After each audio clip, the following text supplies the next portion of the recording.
আজকে আমরা parts of speech নিয়ে কথা বলবো। চলুন আমরা জেনে নেই পার্টস অফ স্পিচ কাকে বলে। বাক্যে ব্যবহৃত প্রত্যেকটি শব্দকে এক একটি পার্টস অফ স্পিচ বলে। যেমন করিম ইজ আ গুড বয়। এখানে করিম ইজ এ গুড বয় সবগুলোই পার্টস অফ স্পিচ।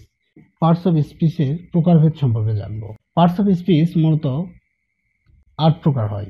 যেমন দেখুন, noun, pronoun, adjective, verb, adverb, preposition, conjunction, interjection.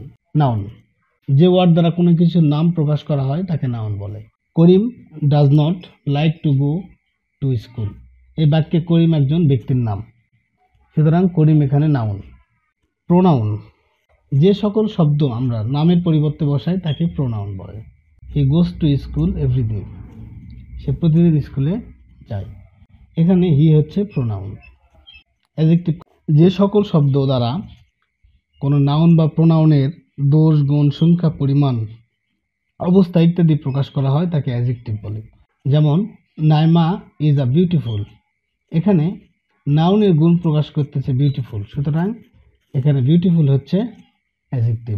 Verb, যে শব্দ দ্বারা কোনো কাজ করা হওয়া বোঝায় তাকে ভার্ব বলে। যেমন উই প্লে ক্রিকেট।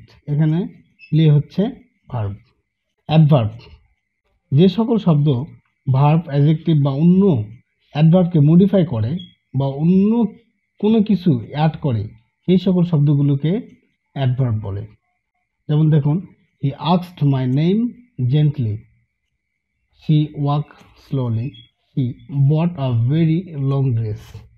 এখানে gently adverb, slowly adverb, very হচ্ছে অ্যাডভার্ব। প্রিপোজিশন, বাংলায় প্রি শব্দের অর্থ পূর্বে এবং পজিশন শব্দের অর্থ অবস্থান।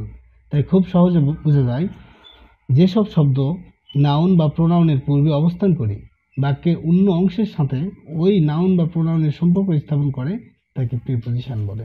যেমন the book is on the table. এখানে অন হচ্ছে প্রিপোজিশন। ইন্টারজেকশন, হঠাৎ করে মনের আবেগ কিংবা অনুভূতি কোনো পরিবর্তন অথবা প্রকাশ বোঝায় তাকে ইন্টারজেকশন বলে। যেমন hurray we have won the game. এবার চলুন কনজাংশন সম্পর্কে জানা যাক। যেসব ওয়ার্ড একাধিক শব্দ, বাক্য কিংবা ক্লোজকে সংযুক্ত করে তাদেরকে কনজাংশন বলে। যেমন Akash is a boy, but Mo is a girl. এখানে দুটি ক্লোজকে যুক্ত করা হয়েছে বাট দ্বারা, সুতরাং এখানে বাট হচ্ছে কনজাংশন।